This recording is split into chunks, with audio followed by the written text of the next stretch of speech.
when you look at what other people experience to kind of set your own expectations. I always think that's such a beautiful move. We can get so aggravated about anything bad that happens to us as if we don't deserve anything bad to happen to us. Welcome to Stoa Conversations.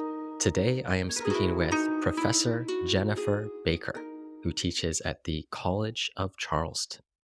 Her research focuses on virtue ethics, and today we'll be talking about that and, of course, talking about Stoicism. Thanks for joining. So great to be here. This is really an honor. Well, let's start with a tricky broad one. How would you describe Stoicism? Well, I do always start slow in doing that because I teach these views, so I kind of have learned the value of beginning slowly because there are so many suggestions in ancient virtue ethics and classical virtue ethics that just aren't common sense today. So usually I begin by describing like an Aristotelian take on choice, and I feel like that usually gets students taking on some of the assumptions of the ancients. It's an easy way in.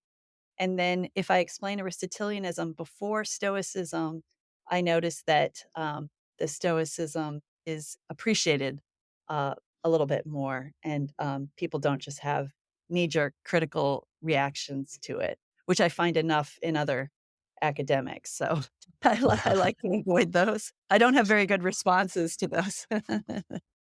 That's interesting. Why do you think that is?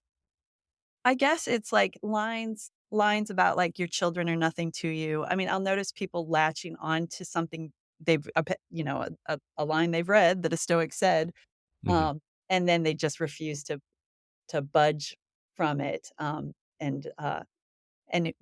once you're at the point where people are choosing an Aristotelian virtue ethics over a Stoic one, I mean, then I'm I don't have that much that much to say. So that's probably what's going on when someone's quoting the Stoics. They're choosing Aristotle over the Stoics. But I For have sure. found it very hard to motivate interest in classical virtue ethics among contemporary ethicists, and I'm not sure why I don't have a lot of success with that. But I think it's because there are a lot of assumptions about our psychology and a big robust account of moral psychology that people just aren't ready to take on. But I think that's actually a shame, because there should be those associated with any ethical account, and we could examine those, and then we could look at how to better those. But I don't notice a lot of tolerance for those sorts of topics in contemporary ethics. Yeah. There is sort of a discussion that almost focuses on ethics as moral metaphysics or Yes. something of that nature that I think Yes. is more congenial to different forms of consequentialism or deontology. Oh, that's such a good way to put it. And then it's like the contest is who has the better argument or the superior point at the moment. And it's just not something that's tested in everyday normal people over their lives. And I guess I get how frustrating it must be to be told that the real test of ethics is out in the world, not, in the most Right, recent right. article, not in their last paragraph. That is frustrating, but I imagine it seems entirely correct. That is some comfort. I mean, there are other like domains of academia where there does seem to be a lot of tolerance for some of the assumptions of ancient virtue ethics, like in medicine, anytime the sacrifices of clinicians is described, or even professionalism. I mean, so it's not that I don't see support for it, but in my particular area of ethical theory, there just are not that many of us fighting this fight. Got it, got it. So you mentioned that students or people are maybe more receptive to Stoicism after they get a sense of Aristotelian virtue ethics. Yeah. I wonder if you could, we don't talk too much about Aristotelianism on this podcast, at least haven't so far. So I wonder if you could lay out just very, very quickly for people who aren't familiar with Aristotle's virtue ethics, what that amounts to. And then I would be curious what your thoughts are on whether that makes Stoicism more approachable or more plausible too. Yeah, I mean, in some ways, I think, Aristotle presents the view differently, and then, commentators on Aristotle kind of reflect his style of presentation. So you just get kind of um, a more literary, I think, approach to the virtues when you have people doing work on virtue ethics, these very beautiful descriptions of the good in our life. And that suits Aristotle because he was not after the kind of precision that you assume in Stoicism, especially with all the examples of the sage and, completed practical rationality. That's not my favorite part of Stoicism, but that's a real nice contrast to Aristotle's approach. And Aristotle, of course, is going to think that sometimes we're best guided by our emotional reactions, so that that's going to be something difficult to describe in advance. And then he Mhm, also thinks is he seems to be very comfortable with the idea that there are some tragic choices in life where there's no real way out, and the Stoics have more confidence that we could discover something ethical to do in even the most difficult of circumstances. So I think the role of emotion and the idea that there's not a set of answers possible out there. I think those are very appealing to people, but also I think his more hesitant presentation style, and mhm. I don't think it was like his own writing. I hear their lecture notes, but he does write pretty beautifully sometimes. So I think he's just an attractive ethicist. It's nice to read Aristotle, and it doesn't make people uncomfortable because they don't have to think about the emotions eradicated or anything like that. He's a big fan of anger, for example. So that goes over really well with people. Right, right. In both philosophies, you have this idea of humans being geared towards eudaimonia, flourishing, and then the question isn't so much about, what rules should we follow to be happy, or what consequences should we try to achieve in order to be happy. It's instead, who should I be? And then for Aristotle, he leaves. As I understand what you're saying, he has a slightly different, a less radical view of the emotions. So he thinks sometimes anger is appropriate, Right. and it's indeed not just appropriate; it's what we should respond to Right. certain circumstances. And then he also has, perhaps in some ways, is almost less systematic than the Stoics. Yeah. Recognizes, you need to do the right thing at the right time for the right reasons, and there's going to Right. be myriad of different factors determining what that is. Yeah, right. Yeah, and I've really been influenced by, my advisor, Julia Annis's take on both views, and then Martha Nussbaum's, who was my professor when I was an undergraduate, and she was very gung ho Aristotelian back then, and then I think her views have changed. I mean, I see so much stoicism in her more recent work. So that move seems natural to me because I've made it myself. But you described so well, like, the underlying, similarities, and I think these are some of the things that contemporary people just would need a long time to consider before they accept. But the idea that we aren't born innocent, but that we really need to develop ourselves and kind of develop a second nature. That it has to be very deliberate. That always bothers my students. I mean, I think we're very committed to the idea that we can be good accidentally and that we Oh can live yeah, a good life accidentally. That seems like a very deep commitment people have today. So when I suggest, no, it couldn't possibly be accidental. And if you did not know you were developing yourself in an ethical way, you couldn't be. That really seems that seems very strident, I think, to people with a more contemporary um, ethics mindset. And then even the idea that we can be trusted for internalizing norms. I mean, I think the Stoics are far clearer on this than Aristotle. I can barely find Aristotle talking about norms, but I love that way of thinking of the Stoics. That I mean, Larry Becker is my inspiration here, but the idea that we're running into norms all the time, that's how we understand our own behavior. We don't think of it as a one-off. We have things to say about it. We say simple sentences to ourselves about what we're doing. We use those simple sentences to correct other people. Um, and that we can internalize good norms and it goes well if the norms are good. I mean, Aristotle talked about I think in the rhetoric he mentions the kind of kickback you get if your psychology is reacting to, some bad norm you're trying to follow, Mhm. or trying to endorse.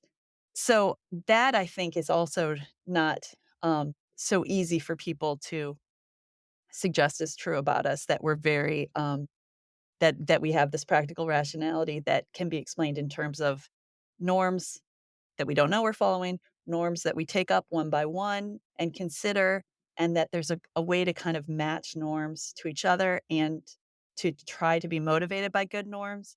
I just feel like that's a lot of moral psychology for people who may be more interested in other ways of arguing for what's ethical. Yeah, yeah.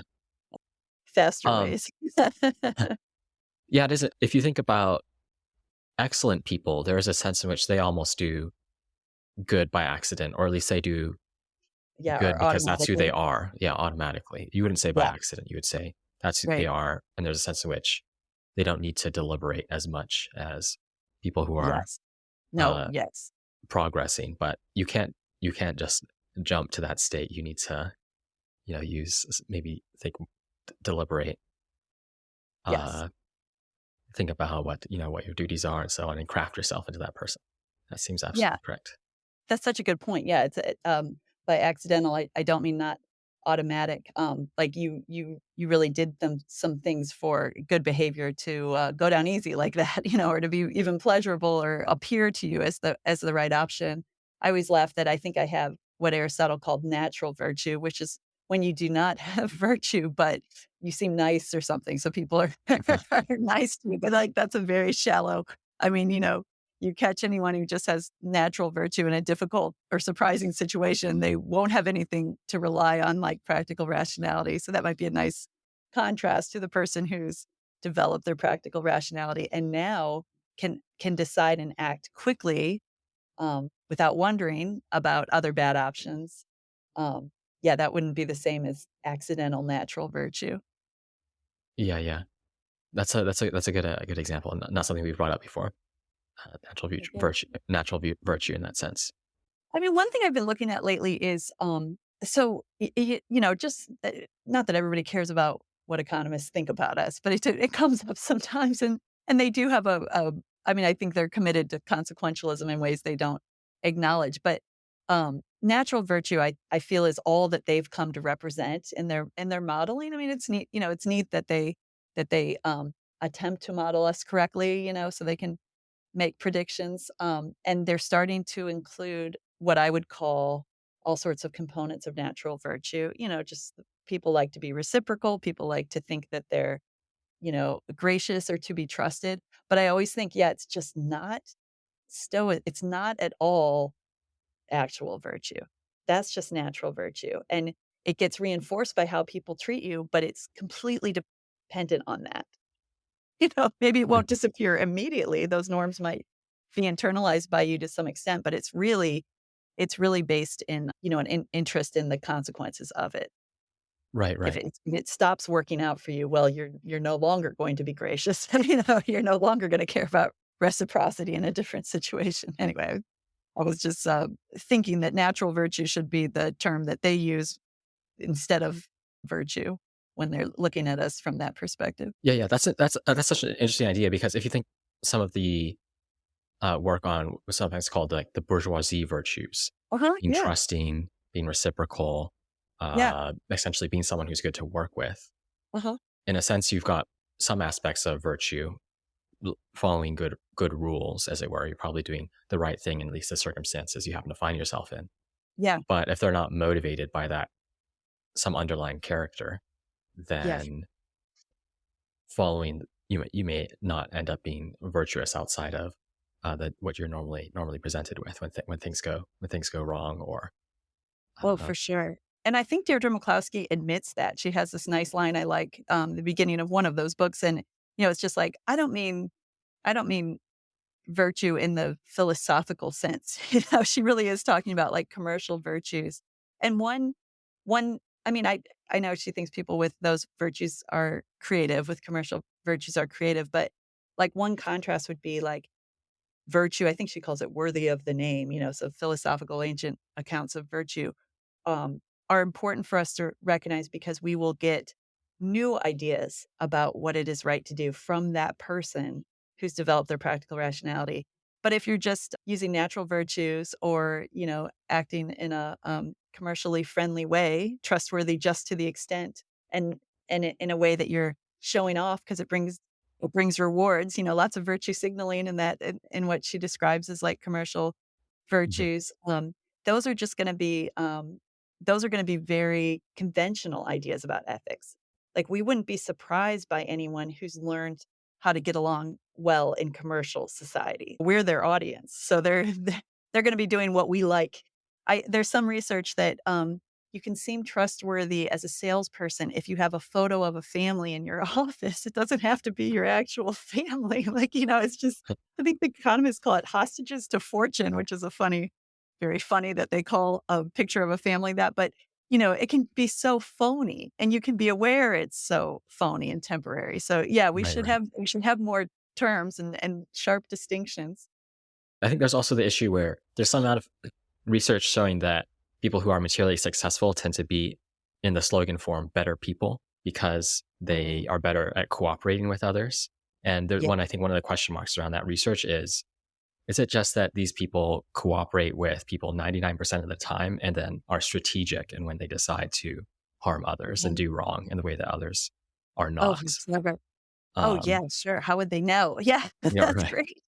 And then also, I mean, you reach a level of success, it's so obvious to me, observing, people treat you better. I mean, some of us just get treated well from the start, and so, you know, maybe they will have commercial success because, we like some of their qualities, and then that just continues on. They're gonna feel great about everything. What do they have to be upset about? I just right, only right, remember the title of this, but it was suggesting that you could even guess someone's socioeconomic status by maybe their expressions or something like that, and I thought, well, wealthy people are gonna look more relaxed and pleasant, just less stress, so do we respond well to that? Probably. right, right. Yeah, maybe in some subtle ways healthier or something. Yeah. Uh, I think it does. It's an interesting question around how many different feedback loop cycles people get stuck Yes, in just by happen to be in certain circumstances. it is, that is.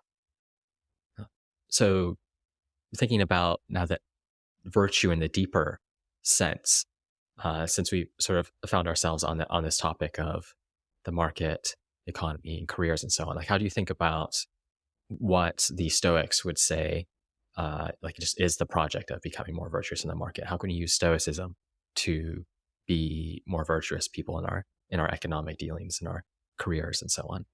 Well, I really like Stoics on the topic of markets. And like, once again, if it's okay, I'll just do a contrast to Aristotle, who, it's hard to have sympathy for Aristotle, except he had to describe economics with no help. And so to me, he's a good example of what happens when we're very moralistic about markets, which work in kind of an indirect way. I'm kind of an opponent of the idea that every transaction is of two-way benefit. I mean, we wouldn't have reviews on Yelp that are so negative if that were true. It's just like that cannot be the case.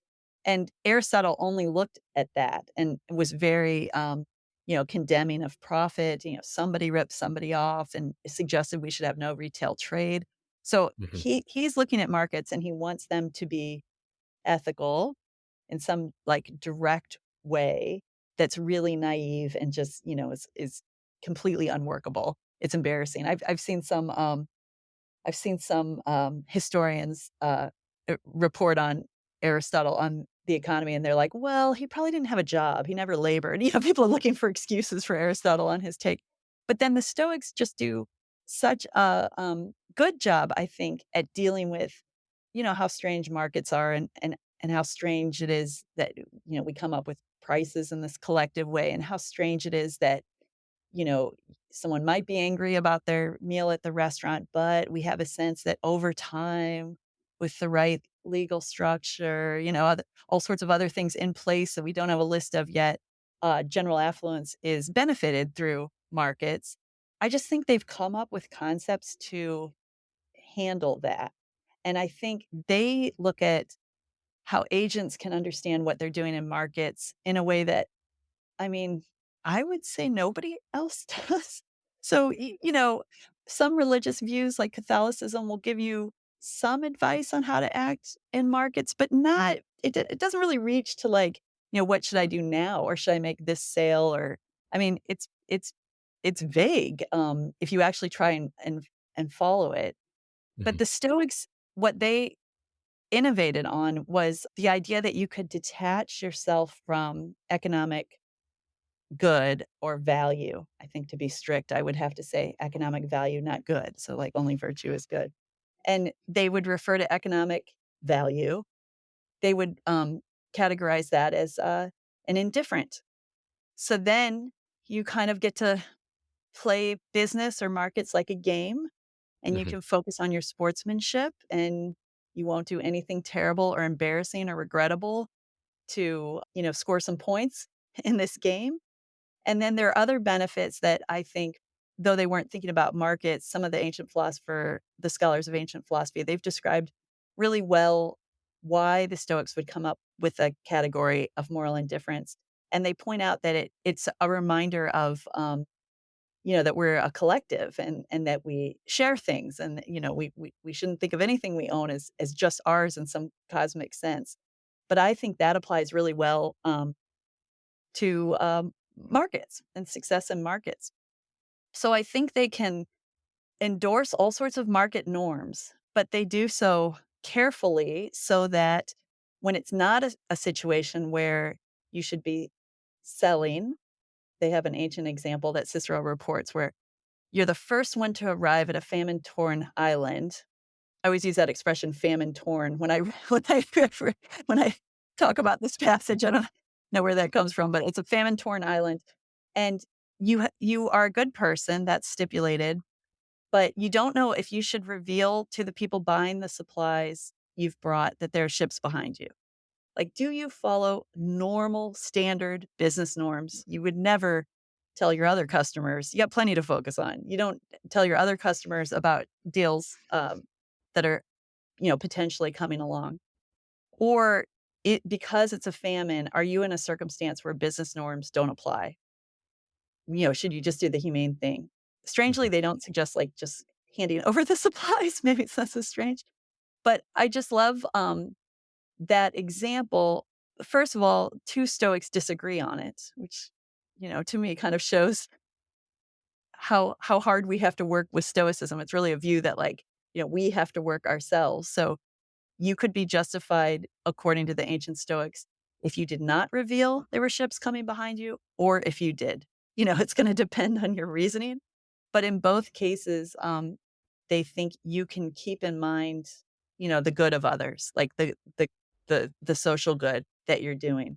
So that's a big compliment to business norms. I feel like they were really pointing out that not immediately, but like over time, they really contribute to general affluence in an important way. Like it like just they have business norms have to be complemented for that reason because it's a Hmm. disaster if we don't have them in place as we can see all over.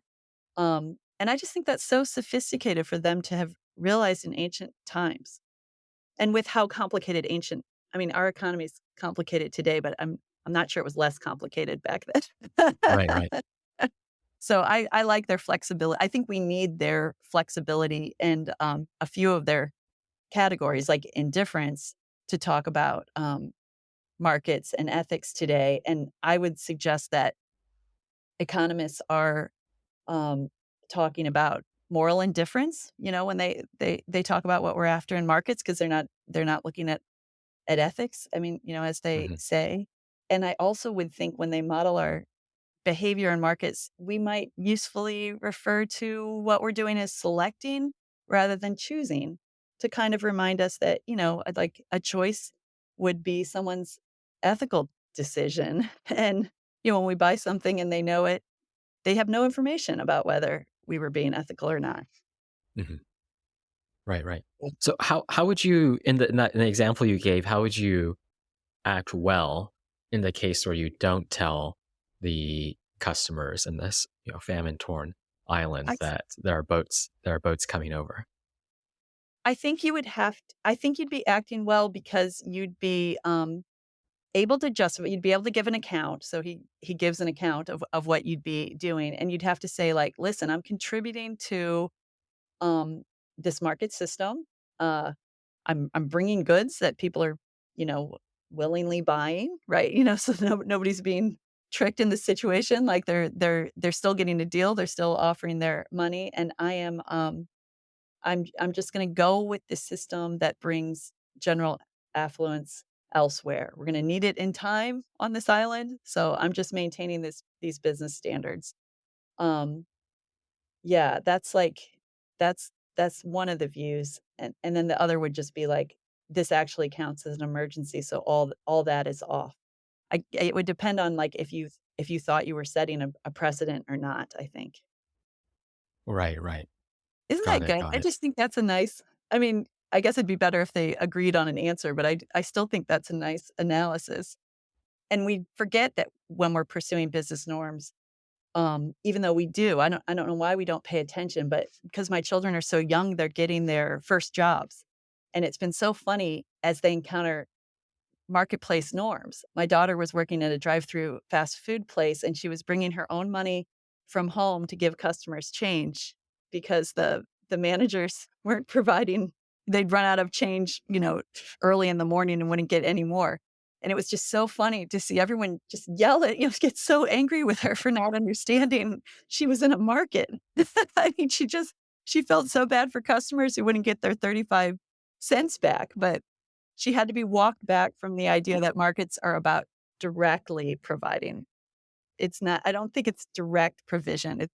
It's something trickier going on, and, we might eventually all come to understand the deal, that it's a bit competitive, but I think the justification is, long term, it helps us maintain general affluence.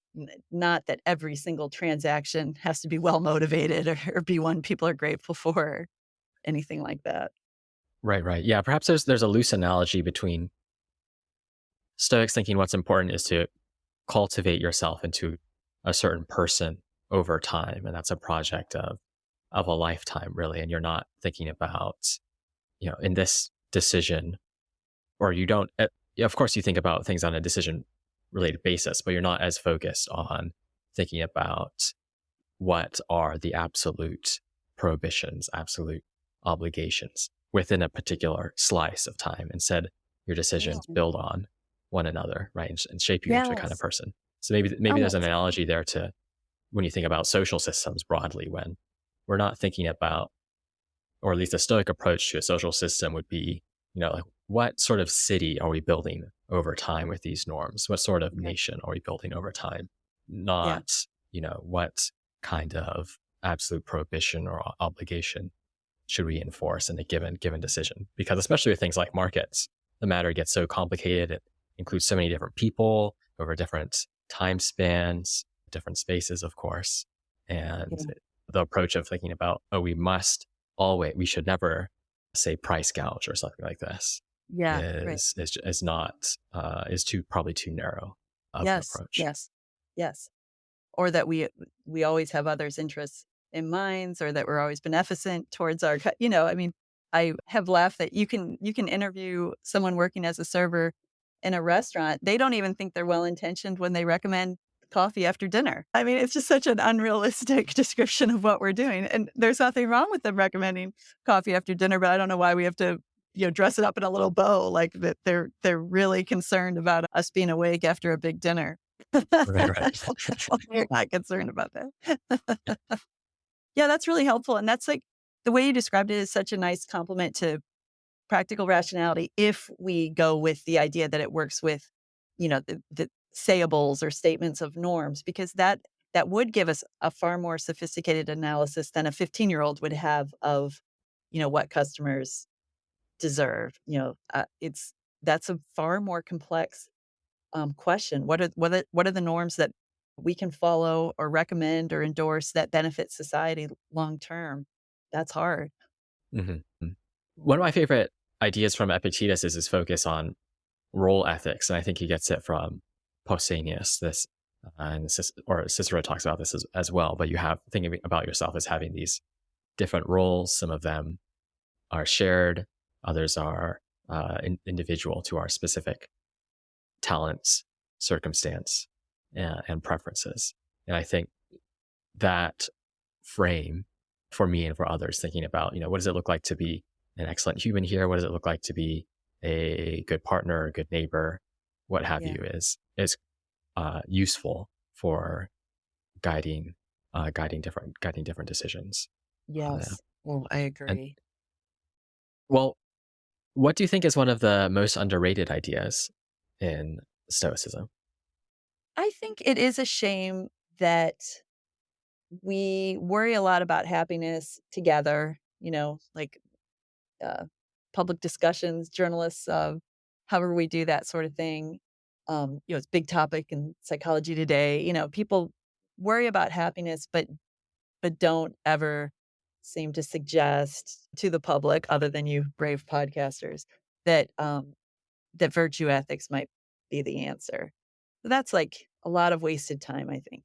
I mean, it's amazing to me, like the new books that'll come out with ideas on happiness, and they're just like rebaked things that like the Stoics and Aristotle just knocked out, and Plato, like they already knocked these ideas away. So I'm surprised at how tolerant people are for ideas about happiness that are really partial or they don't work. I'll see people worry about happiness for years, and it never even helps them, so it's like then they don't realize there might be a theory that would focus, more on how to bring about happiness. So I do, people are interested in being happy, and for some reason, this suggestion from ancient virtue ethics isn't presented to very many people, I think. Yeah, I What suppose you do get some ideas around, you ought to pursue something greater than yourself, be a member of a community, Yeah, but they often might also be blurred into these focus on what the Stoics would think of as externals, like achieving yeah. some level of physical or mental health. Yeah, well, that's like the best entree I've ever come up with, to Stoicism. What I've been focused on lately that seems to, uh, get them to be more charitable towards the view is how we can spend our whole life thinking if we only achieve, a few things on a bucket list, or, create even the desires for things on a bucket list, it's a kind of a trick or a trap, because we know we won't get there. If someone just thinks if they, have $10,000,000, or, are thin for once in their life, any of those things that people actually do, throughout their lives, like these are topics they bring up, that they have these goals, or, my students are young, so like, be famous or successful or whatever it is they want.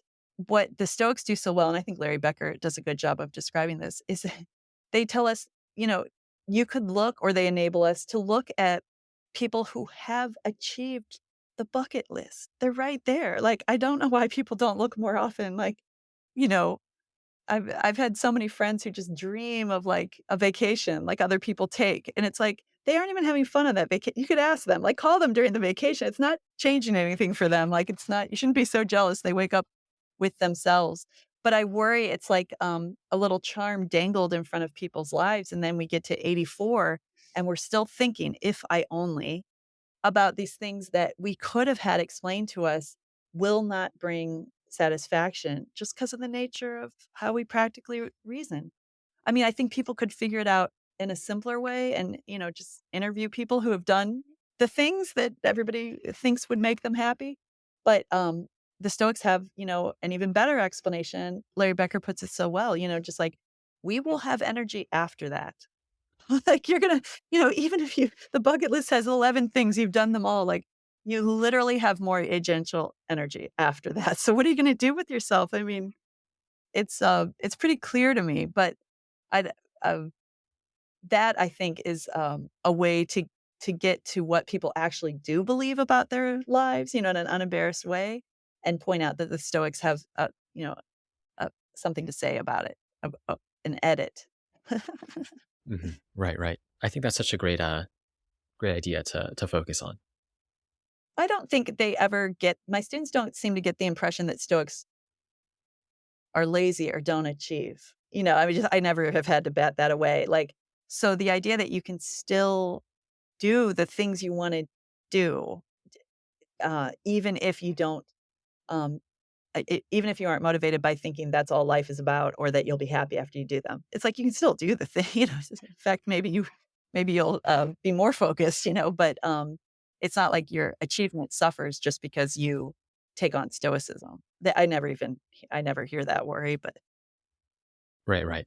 Yeah. I think people have different approach. High achievers, there are some people who are completely unstoic, but others I often find have internalized a form of yeah, stoicism, or they're so focused on the process or the activity itself, yes.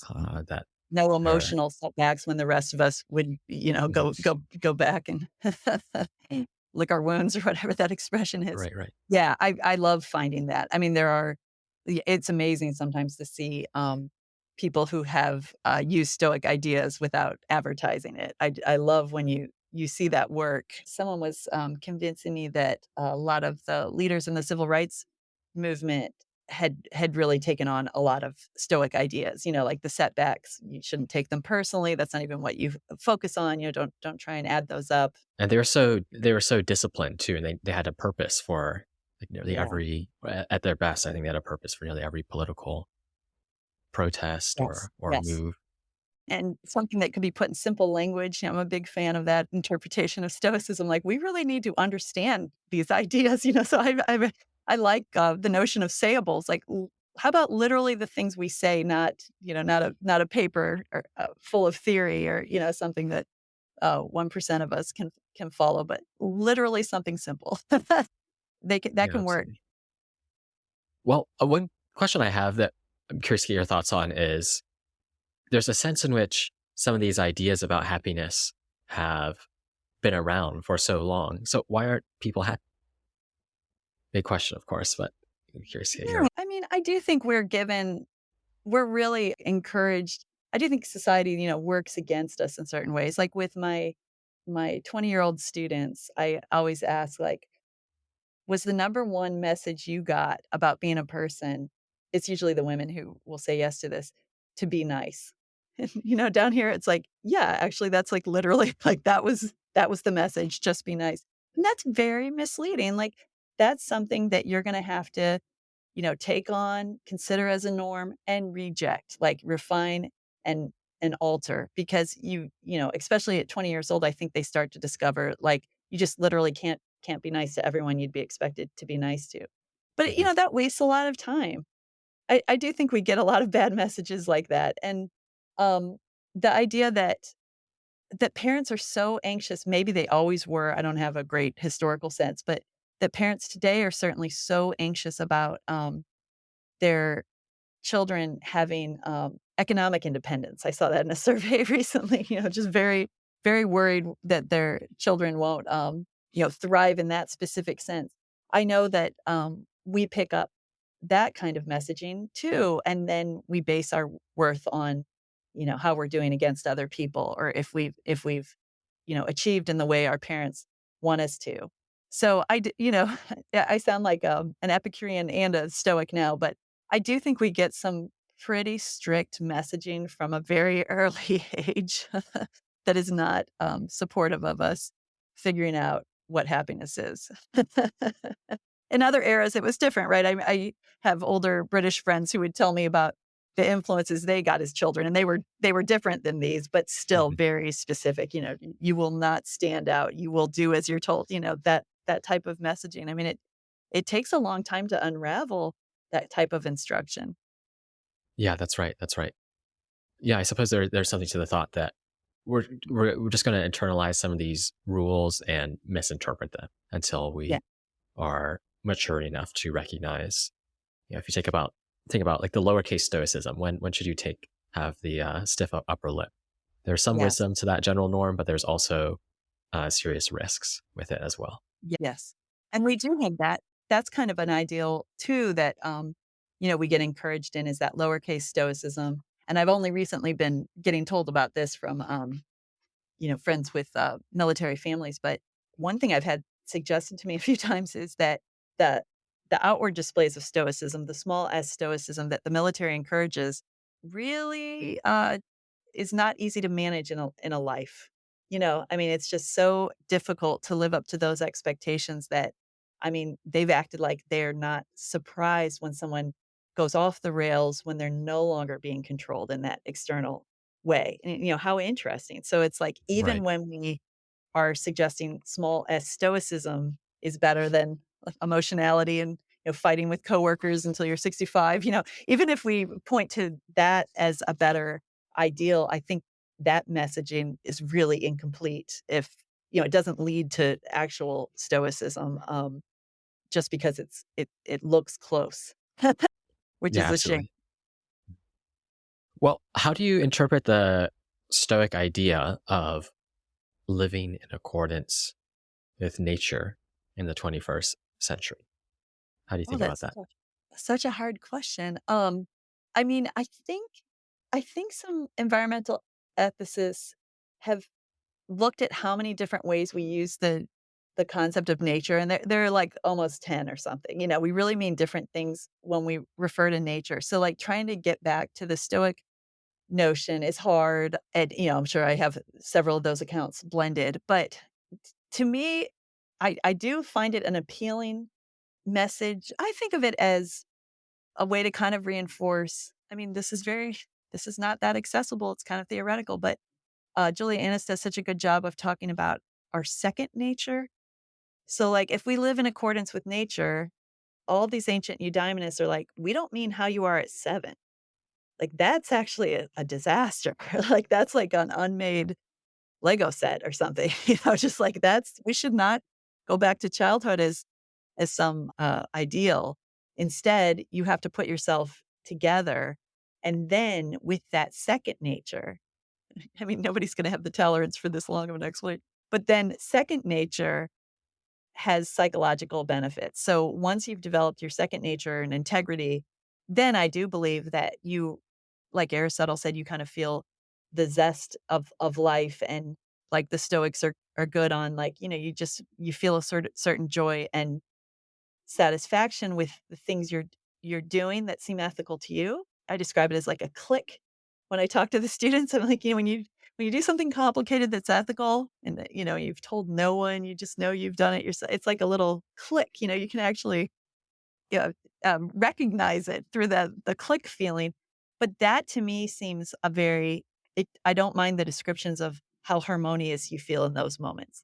Like if I do the socially intelligent thing in a complicated situation, I don't try and like gratify, bad desires or something.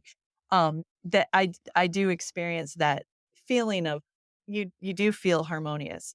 So I like it in that sense. I also like when it comes to markets, I mean, ask poor Aristotle, like nobody would have designed these things, like no human designed these things. They're so complicated. So I think of that as our markets are natural. They're like our organ system in our body. Like nobody would design these things exactly like they are if humans were supposed to understand them directly or redesign them or something. So accommodating ourselves to our social and material circumstances, I see that also as a way, that we live in accordance with nature. And then I guess there's one more if I haven't, like, droned on too much. I wanna know what you think, but I guess the third way I think of that advice from the Stoics, I like, but I don't see it written up much. And it's where you do think of your life as very temporary and part of something larger, not something you build. The idea that we build a life, I think, is like really at odds with Stoicism. Instead, like, we're just part of this great stream of existence. We're part of this complicated universe. We're here for a little bit. We participate more than build, if that makes sense. But I find that comforting because then when you lose people or when you focus on your own mortality, there's really everything continuing on. And I know that's not such a popular idea, but it's comforting. Well, I do like this idea of focusing on harmony and harmonizing Oh, good. with others, with the events. that occurs. And then also, I suppose maybe there's this idea of becoming more aligned with who you are in some sense supposed to be, either as a matter of your human nature Yeah. or some deeper purpose. Yeah. Um, Do you like and I mean, do you take it in any practical way? Like, does it come up in your mind and, like, uh, give you a final determination to do something? Like, do you ever think of it like, "I'm living in accordance with nature" in your day to day? that's a good question.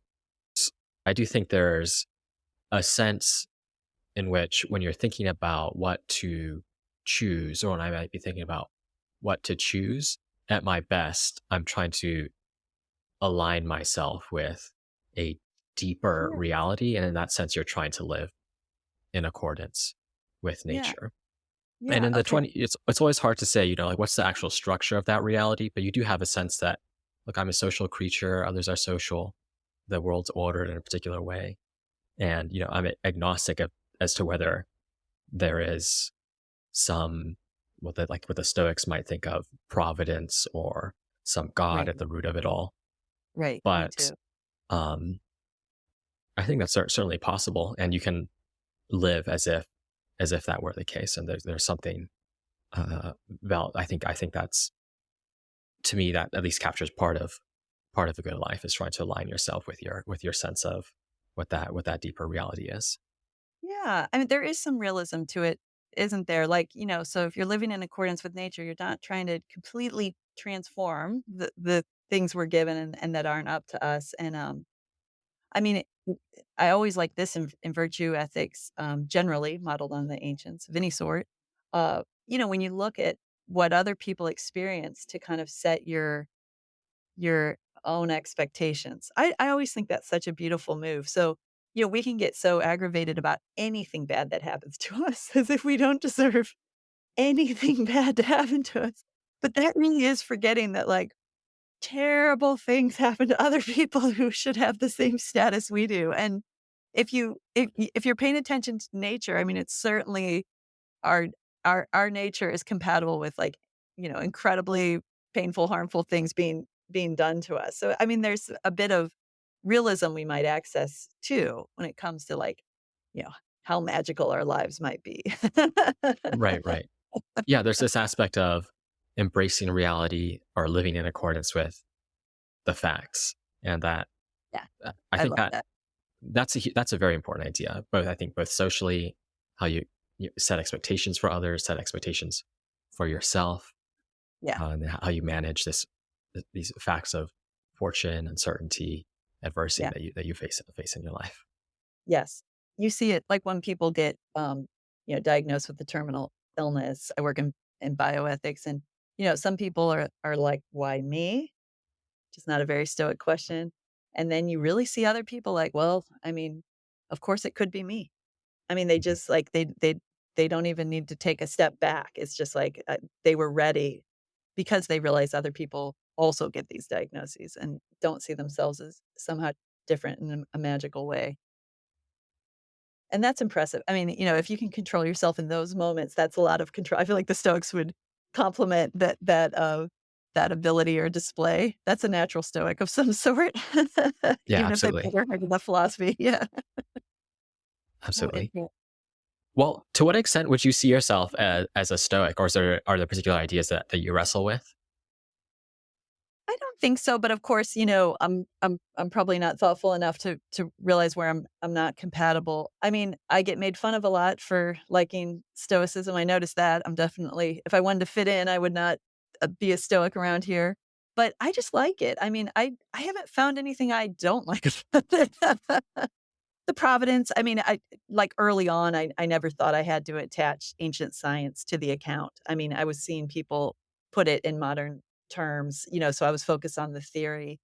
Um, but I just find it's very open to all sorts of good suggestions from other views. I don't see it as incompatible with some of the insights from consequentialism or Kantianism or, even Epicureanism, so it just doesn't seem yet like, you'd have to I haven't yet encountered a case where I couldn't incorporate great arguments from other perspectives with Stoicism because it complements our taking on great arguments.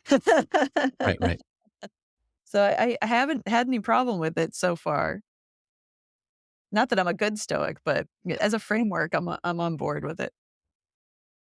Yeah, thinking of That's how Stoicism adopts other philosophies or other critiques. I was rereading Seneca's letters, and it's striking how, especially in the beginning collection of letters, in the way they're typically ordered, how often he just quotes Epicurus, the yeah. supposed rival, right, of the school. Oh, that's such a good reminder. Yeah. I mean, this is embarrassing, but like I really think the Epicureans who recommended you don't have kids have great advice on parenting. I love, I don't want my kids to be spoiled. I want them to like simple things and find them pleasurable. So like that's Epicurean. And maybe I do have a difference with maybe the Stoic emphasis on seriousness. I think I do prefer sort of cheerfulness. Although were they inconsistent about that? I feel like I mean there's some advice that you have to face the world in a joyful way, right? But yeah, I just feel that they're capable of taking in all sorts of good recommendations and letting you test them. Hmm. Yep, yep, yeah, absolutely. Excellent. Well, is there anything else you want to add? No, I'm just so glad you're doing this. I mean, I wish I knew how to bring philosophy to more people, and like the answer really seems to be to do these really great podcasts. So I'm so grateful to be a little part of this. I think people could make great use of these ideas and develop them for us, etc. Thanks for listening to Stoic Conversations. If you found this conversation useful, please give us a rating on Apple, Spotify, or whatever podcast platform you use, and share it with a friend. And I'd like to thank Michael Levy for graciously letting us use his music. Do check out his work at ancientlyre.com, and please get in touch with us at stoameditation.com if you ever have any feedback or questions. Until next time.